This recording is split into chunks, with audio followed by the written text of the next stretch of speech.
Hello everyone watching this, my name is Oscar Adley and this is my video submission for HPE E2. So for this week, we had a choice of 4 different traditional Aboriginal games. We had to research, found out the equipment that was needed for it, and to make a video telling people how to play it and possible modifications you can make to the game so that you can play it with friends or family. So for my game, I've chosen Coolra, I think it was called. I'll look it up and pop a caption up. And basically, it's the example that the teachers had was where they had 3 hula hoops spaced evenly apart. Then they each had 15 like little hand-sized beanbags each. They were throwing them into the hoops and gave them different points. The furthest one away, obviously, giving more points than the one closest to them. So their scores were 15 and 18 each, and so they're going to try to beat that today. So to play this game the traditional, unaltered, I guess like the most traditional type way, you're going to need at least 2 people to play.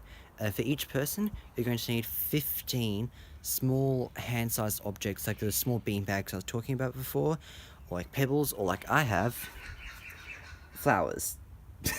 So the reason I chose flowers is because around this time of the year, every year in winter, this tree is going absolutely nuts, flowering all over the place and dropping them all over the ground as well. So I decided to pick up 15 each of the flowers that were still in good condition, that weren't like semi-rotting, and I got them here. So 15 for me and 15 for my brother.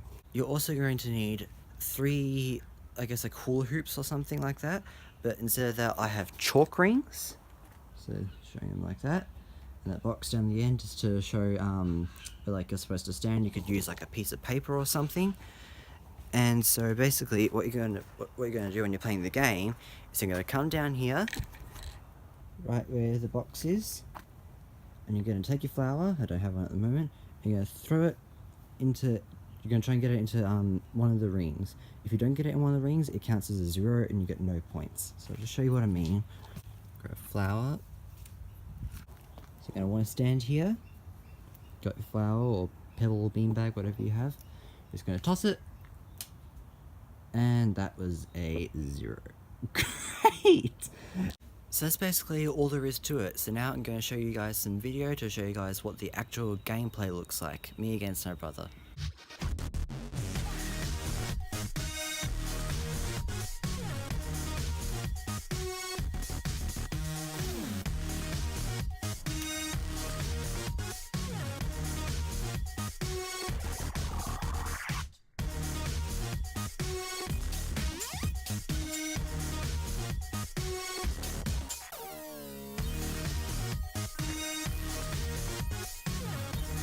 I hope you enjoyed that gameplay. Thanks my brother for coming out and playing with me. And the end result scores are... da-da! So I was 23 and my brother was unfortunately 22. 1 point. It was very close. It was a very entertaining, fun game.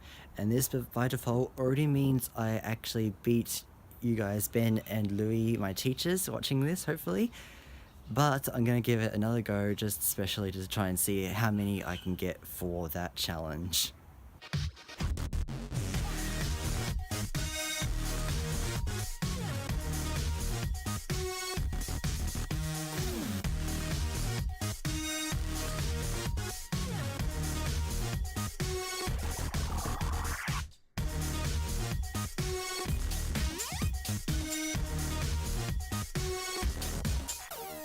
So I just finished my special run just then. It looks like I got a lot of 3s, but it's time for me to actually count the score.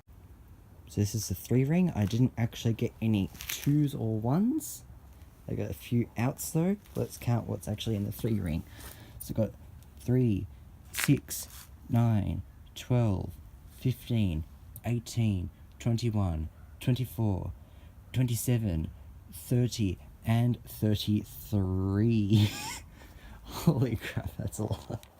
So my end score for the special gym challenge was 33, which is quite a fair amount actually. The maximum amount of points you could get in this with this layout is actually 45, so I feel like I did pretty well.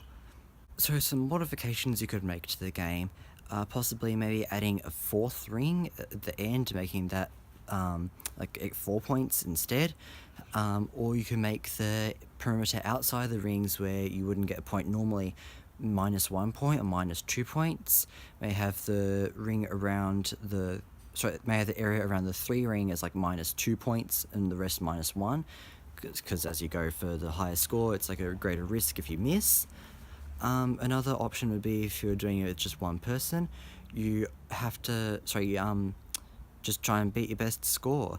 Or if you were playing with 4 or more people, you could do teams of 2, 3, 4, whatever, and just add all the scores up and see who got the most. So that's all for the tutorial today. I hope it was informative, it was easy to understand, hope you guys liked it.